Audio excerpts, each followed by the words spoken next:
Guys, welcome to my YouTube channel. Kindly subscribe and share. Let's grow together.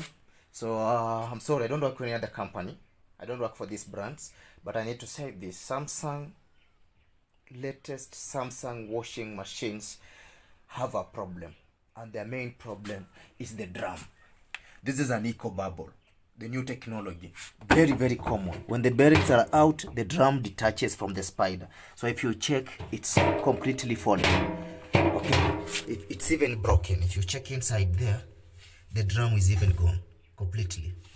So a very common issue with Samsung that I feel they should work on.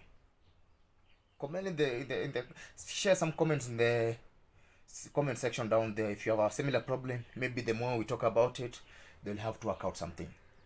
Samsung is a good brand, perfect brand, but now this is a common problem with their machine, the Ecobubble. Let's have a look at it.